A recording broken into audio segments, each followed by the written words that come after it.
Lows are between 0 and 4 degrees. Now you're up to date on News Talk. Off the ball. This is News Talk. We're on air now, Kenny. Sport Ireland have suspended funding to the FAI. We're going to check in with Dan McDonald in just a moment's time. Champions League quarter-final night, Liverpool against Porto. We have Spurs against Manchester City. We have Kenny Cunningham with us in the studio. There will be an interview with Clive Tilsley, commentator extraordinaire, on the way between 8 and 9. And Daryl Horgan, fresh from his 2 goals in the Tynecastle derby at the weekend, is going to join us on the football show. Richie McCormack is here. Hello. Joseph, you alright? And Kenny Cunningham. Yeah, evening Joe. How are you? Yeah, I'm all good. Some batch love arrived in for you in the office. There's one on your left shoulder there. If you look over your shoulder on your... There we are. Thank God Sports Ireland haven't banned them. That would be a sad day for the nation. Well, we'll get into Champions League in just a moment, but Dan McDonald is with us of the Irish Independent. You're there, Dan? I am, Joe. How are things? We seem to be talking to you at the top of the show in a breaking news kind of a way a lot lately. Probably too often. Too often, I would suggest. So the news came through, a Sport Ireland email came through this afternoon to the effect that they are suspending funding to the FAI, and they say they will only consider reinstating the funding, quote, once all ongoing reports commissioned by the FAI have been completed and the recommendations adopted. Did this news come as a surprise to us? Yeah, I think so. Well, it came as a surprise to me anyway. And just came as a surprise in the context of being in the room last Wednesday when Sport Ireland were being questioned by the Oireachtas Committee. And really, I think I remember writing afterwards that, suspension of funding was almost like the nuclear option. And you got the sense from all the Sport Ireland delegates, I mean, John Tracy and Kieran Mulvey, they were the two who were maybe doing most of the speaking, that they really didn't want to do that. They didn't want to go that far. They knew that that kind of action has the knock-on impact of damaging the wrong people, or certainly, damaging sort of worthy projects on the ground that get a lot of the Sport Ireland funding. But, I mean, there was correspondence that came out since then, and the FAI statements yesterday, which I guess highlighted flaws and problems with the interaction between the two bodies. So maybe reading some of that correspondence yesterday, it's not that much of a surprise, but last Wednesday it didn't seem like they were going to go this way at all. No, it really didn't. But I think what's emerged since last Wednesday is a sense that the FAI are going to try and hide behind these ongoing reports. The Grant Thornton report, we knew nothing about that until yesterday. Sport Ireland would have only found out about it, I presume, in the last number of days. And maybe they've looked, there was a theme last week when John Tracy was before the Oireachtas Committee where various representatives were asking them what their powers were. And there was almost a frustration on the part of John Tracy and Kieran Mulvey. They were saying, look, we only give the FAI 2.7 million a year, so our auditing powers are not terribly extensive.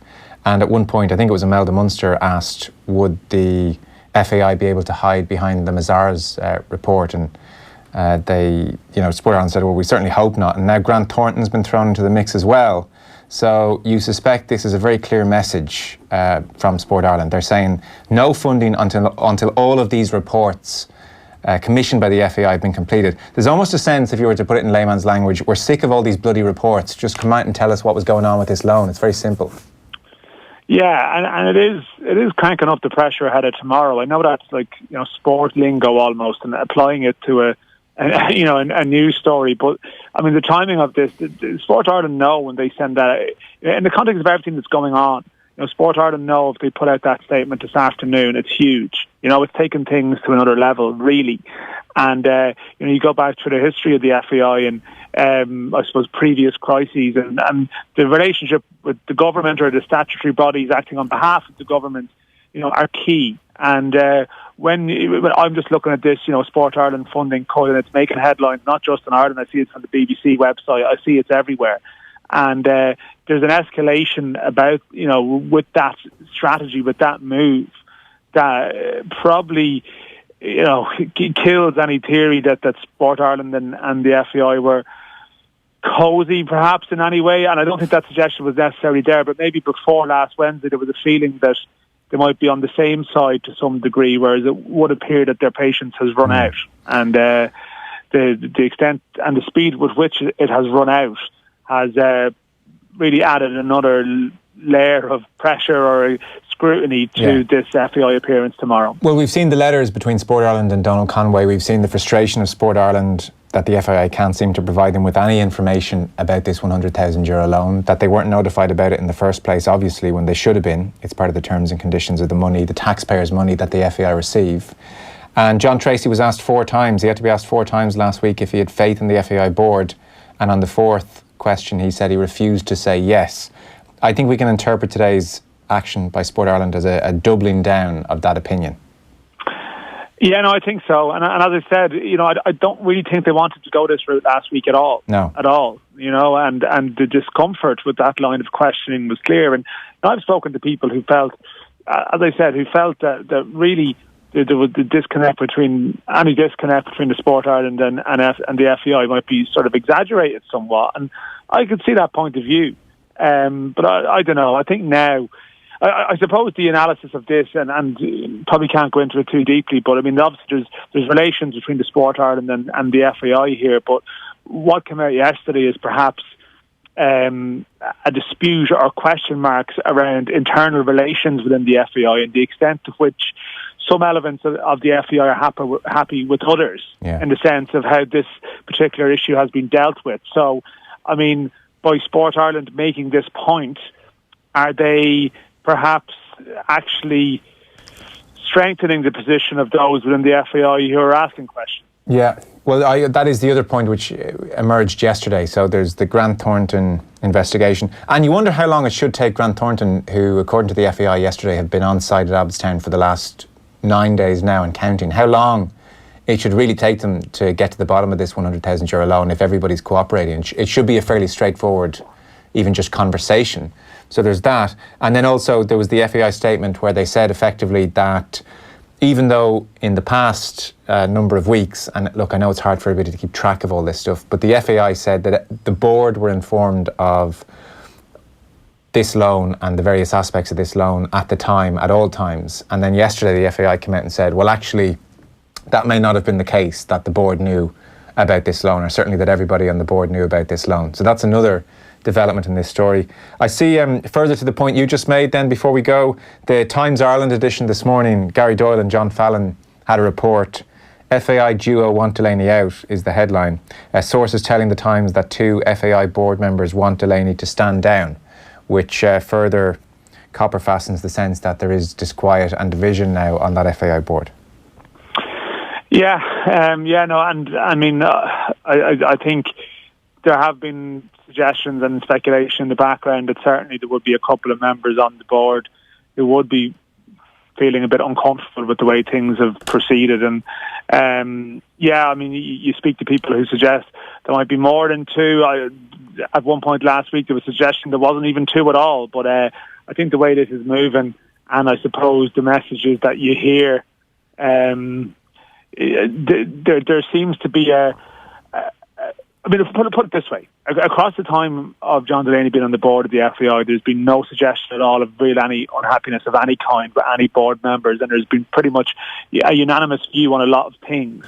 And you don't get that sense at all anymore. And that in itself is significant. And we may not know really the extent to which it's fractured, and there may be debates on the extent to which it's fractured, but the fact there's any fracture or splinter at all, I think is possibly telling.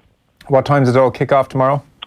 I think it's a private session at 9 a.m. and then the public session kicks off around 10. Kick-off trying to introduce some kind of football parlance, but kick-off is around 10, I believe, Joe, but it's going to be a long one. A long one. Maybe 8 hours with a couple of stoppages. Okay, Dan, we'll leave it there. Thanks very much. Thank you. Dan McDonald of the Irish Independent there with the latest development in this FAI Sport Ireland Oireachtas Committee story. How closely have you been following this, Kenny? Not too closely. Okay. To be honest, I haven't been stationed. I know it all came to the fore in Gibraltar. I was over there covering the game, and obviously there was a huge amount of kind of noise around that at that particular time. But I must admit, since then, I'm aware of the issues involved, and you spoke to them there with Dan. Predominantly seem to be centred around that loan payment as we understand it, made by John to the association, which was paid back. As I understand it, that's what's pretty much driving everything. We've heard a couple of other things in terms of the FAI paying for rented accommodation for John, etc., etc. But as I understand it, the main topic seems to be surrounding that loan amount paid to the association, and people want a bit more detail. I know John initially has come out and given his side of the story. Initially, you mentioned the fact Grant Thornton... He hasn't really. And Sport Ireland, who provide them with taxpayers' money, have written to them on several occasions now, just asking for some information. Yeah, well, he gave some information. They've been told nothing more than it was required. He didn't put a huge amount of meat on the bone, did he? No. I mean, what I heard, John came out and said he'd loaned a cash flow problem. He made a loan to the association, which was paid back. So that's what I'm saying. That's the statement I heard. So now, if that's the case, I'm sure Grant Thornton, after they do their investigation, will find that kind of paper trail to the effect that, well, actually, it is true at that particular junction there was a cash flow problem. Here's the money coming in from John, but actually tied us over. So that would actually substantiate what John was saying. If that's not the case, well, obviously, John's going to have to answer a few more questions. Even if it is the case, if you're talking about how much confidence people have in the conduct of the board, Sport Ireland last week used the word extraordinary when they were asked, did they find it unusual that an employee of the FAI would give the FAI a loan. Sport Ireland said it is extraordinary, and it points to further questions about the quality of governance, about the judgment. They said, would they not have had banks? The Taoiseach of the country is that to ask, would they not have had banking facilities? Oh, and even Sport Ireland have said, well, why didn't they call us? Yeah, that's highly unusual. Nobody's arguing about that. It's a highly unusual situation. It just needs a little bit of explanation. I could understand maybe Sport Ireland today, if it was a case like the association had loaned John Delaney £100,000 and he had paid back, then I would understand a little bit more of the total uproar. Well, this is Sports Ireland, this is government money being actually paid indirectly to see what's going on here. But it's actually a flip. It's actually John who's loaned the money. It's not actually taking money out of the coffers of the government. Although I understand the general point in terms of, big organisations can't operate like this. Absolutely not. Yeah, yeah, exactly. So I understand the general point, but if it's purely off the basis of John's got to go because he's loaned the association £100,000, which is being paid back. We need a bit more meat on the bone there. Well, they've revealed yesterday that they weren't in the full grasp of the facts of Delaney's loan in 2017. Not all the board knew all of the facts about the loan. How does that situation arise? Well, that's what I'm saying. It's highly unusual. Yeah. We're all in agreement with that. It is very much a head scratching. And it's highly unusual that they went to the extremes of a High Court injunction on a bank holiday weekend, Saturday night. Why not just come out and reveal all this in the accounts? Well, absolutely. Why was this not in the accounts? Yeah, and that's going to be the problem, probably John's problem going forward, in terms that it's not on the table. We've seen this in a lot of situations, like politicians, big corporations. It's not so much exactly what's happening, it's the kind of cover up, it's what's not being said, it's concealing things, and invariably that becomes the biggest issue down the line. So maybe John might rectify that tomorrow in front of the Oireachtas. But don't be under the illusion, because some people seem to be, that this Oireachtas committee has been called because of these events. This Oireachtas committee was scheduled in back in November, December. Yeah. And events have just conspired to make it almost a showdown about this loan. We knew nothing about this loan when the Oireachtas committee started. And Sport Ireland have been very clear. They said it last week, we do not understand. It makes no sense to us why a loan from the CEO to the organisation with the approval of the board needs Grant Thornton to look into it, needs Mazars to look into it. Why can't John Delaney and the board just explain to Sport Ireland why it happened? Yeah, well, I agree with you. That's what everybody's waiting. Everybody's waiting for the answers to that. That is why they. Somebody needs to come out with another alternative explanation. Well, they're not going to. They've clouded this in two investigations. Well, they have to. But nobody's going to suffer that. Nobody's going to suffer as it is. You can tell there's a body of people out there. Generally speaking, I imagine the public are genuinely interested in it. Certainly, there's an appetite there amongst the media and journalists in particular. They want more information, and they're obviously not going to let it go. Which I can understand it. John's a very high-profile figure, and they want answers, so I can understand that. But we've got to arrive at a situation where the truth comes out one way or the other, no matter how that reflects on John. John's given his side of the story. Everybody's scratching their head with it. He hasn't really. Well, I've just I told you he has. No. He stood back and hid behind a bit. Kenny, I can't have that. No, he hasn't. He's come out and said he hasn't given enough detail, but he's come out and said, I've made a loan to the association. They had a cash flow problem. They've paid it back. That's not good enough. Why wasn't it in the accounts? Why does an organisation with a 50 million euro turnover that year? So Grant Thornton will find that out. Well, why can't they just reveal that information themselves? Well, I don't know. Who should we phone and ask? The FAI. Well, who in the FAI should we phone? Any number of people. John Delaney could come out, Donald Conway could come out, the board could come out. There's any number of ways they could communicate, and they just haven't. Right. So let's go. Those other people you mentioned, board members. Let's go and speak to them. Who knew the information? They're there tomorrow. Well, that's what I'm saying. Let's wait then. Let's wait and see what more information comes out tomorrow. Because I'm scratching my head a little bit. But you see, again, this notion that we should wait for tomorrow. Tomorrow was in the book anyway. This thing should have been cleared up straight away. Yeah, I agree with you. And so we're talking. What we're saying here is, do we want world-class corporate governance in this country of our sporting organisations? Right. Yes, we do. Yeah. And lots of the other sporting federations have really got their house in order. Yeah. Like even in terms of board limits, the terms, the amount of years that board members have served is completely at odds with best practice. Yeah, no, I can understand. I think there's an argument for that. Yeah, the amount of time. There isn't. Because he's an employee rather than an appointee. Yeah, I understand, but that's a different side to the argument. That's a fair one. That's a general point that you're making in terms of big organisations. You need a turnover of people, different people coming in, different ideas, freshens the whole things up, keeps it relevant, the type of things that you're talking about. But that's a separate point that you're making, which I agree with. But if it's a case of, if you're saying to me, John Delaney's got to go, you've got to tell me why. And at the moment, all I can hear is, well, he's got to go because he loaned the FAI £100,000, which was paid back. Kenny, on the basic fact of John Delaney's been in charge of the FAI for the last 14 years. Yeah. If he's overseen that association in the manner in which it should be overseen, how does it get to the last 2 years of his tenure and suddenly they're needing loans from him to get them to the next day? Yeah, well, I don't know why they're needing loans. That's what the accountants need to tell us. Well, Kenny, do you not agree that doesn't I understand he's the CEO, ultimate responsibility lies with him. Does that not speak well of his governance of the FAI? No, I think that is a fair point, but I don't know enough. That's my point, Rich. I don't know enough in terms of financially how the FAI have been operating. It wasn't too long ago. None of us know enough. None of us know enough. Well, that's what I'm saying. But it wasn't too long ago people were making the argument that by 2020-21, the loans are going to be paid off on the Aviva. And in some quarters, John was being applauded for that. We'll have paid off the outstanding debt in our national stadium. That's great. We can look forward to the new ticket scheme going forward. More money generated to be dispersed here, there and everywhere around the country. And I was listening to this, and actually people were actually patting John on the back for this. We've actually got to a situation where we wanted to be in terms of being debt-free and then going forward. About that still. I don't think people... Yeah, well, I'm just saying, this is what I was hearing, and then you hear people speak about John's growing influence. In other quarters, people were saying, what was the rush in getting that debt paid off? Because I don't know. Lack of investment. Well, again, the argument moves off in different directions. I understand that, and then we're now in a situation now. I know the FA put it out, John, a new position for John, a new CEO coming in. I know that's probably arguments a little bit down the road. We've got to deal with this issue first, which may well be clarified tomorrow.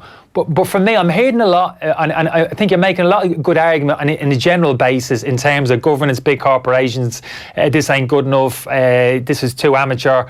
We need to be more professional, people more accountable, and ultimately at the top of the pyramid, John Delaney sits on the top of that, and he's going to bear ultimate responsibility. I understand that. Mm-hmm. But I just haven't heard enough on that central point which seems to be driving this in terms of that amount of money that was paid by John to the association and paid back. I don't know enough. That's all I'm hearing, and I'm scratching my head. I don't know the reason. John's put out a small statement at the very start, which people aren't swallowing, and I can understand why. Mm-hmm. Highly unusual situation. Mm-hmm. But until John comes out and gives us an alternate story, or the Grant Thornton come out with a statement to say, actually, this was the financial situation, and maybe that leads to another story coming out. We won't know. We have to wait and see. I just haven't heard enough, Joe. And to deviate away from that and talk about how John's managed the FAI over the last 4 years, that's fair enough. I'll go that way. But that's kind of a separate conversation. It's all part of the same conversation. It's all part. I understand that. But now people, if you're saying John's got to go because he's been there too long, and you're not happy, generally speaking, with the way the association's being run, that's fair enough. Let's talk about that. But I'm a little bit. Is there a consensus out there that in terms of John's role within FIFA over the last couple of years, he's been he's been banging the drum in terms of the best interest is the association within FIFA. From an Irish point of view, in terms of can we get certain big tournaments, underage football, Euros we know are coming here in a couple of years' time. Has John been a big influence in terms of those type of big events coming to Ireland? Is it a big help for our country, our association, having somebody on the inside in the corridors of FIFA beating the drum? That doesn't negate the other side of things, though. No, of course it doesn't. But is that a fair point? Is that a fair point? Kenny, who knows? Who knows how it all works in there? Well, some people would argue that. But that's very separate. You can't just ignore. You can criticise John if you want a certain aspect, but then you can't just. If I say to you, but hold on, he's been very proactive in getting some high-profile events to Ireland. So you can't just say, let's not. I don't want to talk about that. You've got to be fair. You've got to give a balanced judgment in terms of his role within the association, what's been good, what hasn't been good, what he hasn't managed very well. But sorry, you've got to give a balanced view. What do you know about what he's done at UEFA? Well, I don't know what he's done within the FAI. But I know in terms of some of the events which we've got Euro finals, we've got games in Dublin. Mm-hmm. Dublin is one of the host cities. Would that have happened if we hadn't had John within the position that he is within FIFA? I think it's entirely possible. It's possible. Entirely possible. Well, I think it certainly helped. Entirely possible. There are smaller countries that have gotten those kind of tournaments as well. I don't think it's purely down to John Delaney that we have.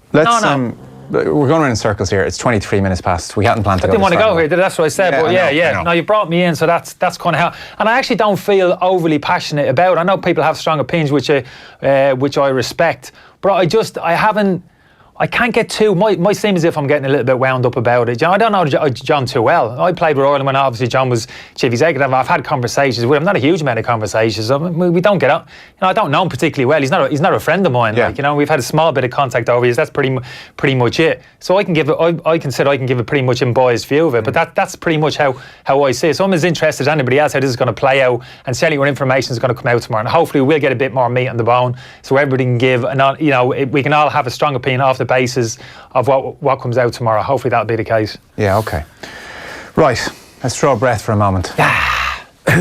Team news is in for Champions League. Yeah, Liverpool looking to maintain their unbeaten record with Porto tonight. The Premier League leaders have never lost to the Portuguese champions in European competition ahead of the first leg of their Champions League quarter-final. Liverpool without the suspended Andy Robertson for tonight's first leg at Anfield. His place goes to James Milner at left-back. The Liverpool team in full sees Alisson starting goal, a back four Trent Alexander-Arnold even. Dejan Lovren making his first start since early January. Virgil van Dijk and the aforementioned Milner. In midfield, the trio of Fabinho, Jordan Henderson and Naby Keita, with Mo Salah, Sadio Mane and Roberto Firmino, their familiar front four. Iker Casillas starts in goal for Porto. Then their back four, Maxi Pereira, Felipe, Edger Militao and Alex Tellez. In midfield then, Jesus Corona, Danilo, Oliver Torres and Otavio, with Musa Marega in support of Francisco Suarez up front for them.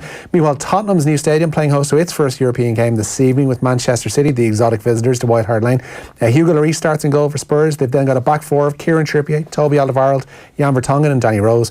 Musa Sissoko and Harry Winks anchor in the midfield. In front of them, it's Christian Eriksen, Dele Alli and Heung-min Son, with the line led by Harry Kane. For City, Ederson starts in goal. They've then got a back four of Kyle Walker, Aymeric Laporte, Nicolas Otamendi and Fabian Delph, while in midfield it's Fernandinho, Ilkay Gundogan and David Silva, with Riyad Mahrez and Raheem Sterling flanking the returning Sergio Aguero. The City bench stacked with the likes of Vincent Kompany, John Stones, Kevin De Bruyne, Leroy Sané and Gabriel Jesus. Both games kick off at 8. We're going to preview those games in about 5 minutes time. Let's get through some other stories. The Republic of Ireland women's side, they have just lost their friendly away to Italy. Katie McCabe gave them an early lead in Reggio Emilia, but they've lost 2-1, have Colin Bell's side. Ole Gunnar Solskjaer hopes to have Marcus Rashford available for tomorrow night's Champions League quarter-final with Barcelona. The forward missed last week's Premier League defeat to Wolves due to an ankle injury, but trained today out of the first leg at Old Trafford. But United without Ander Herrera, Nemanja Matic and Alexis Sanchez, who won't be considered despite returning to training.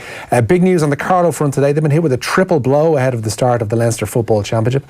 Manager Turlough O'Brien has been handed a 20-week ban after the Central Hearings Committee found him guilty of threatening conduct towards a referee. The incident occurred after Carlow's narrow defeat to Down in the final round of Division 3 games in the Alliance Football League. Midfielder Brendan Murphy and coach Stephen Poacher have both received 12-week suspensions for similar infractions after that game. All parties now have the option of appealing, with Carlow set to face either Meath or Offaly in this year's Leinster quarter quarter-finals in just over 6 weeks' time. A blow for Monaghan as well ahead of their Ulster Football Championship campaign.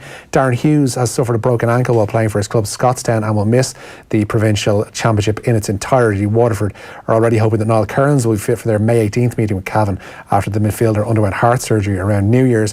While Shane Lowry will play alongside the Canadian Mike Weir and American amateur Kevin O'Connell for the opening rounds of the Masters. The groupings and tee times for those first 2 rounds revealed this evening, with Shane Lowry and co in the third group out at 1:52 Irish time.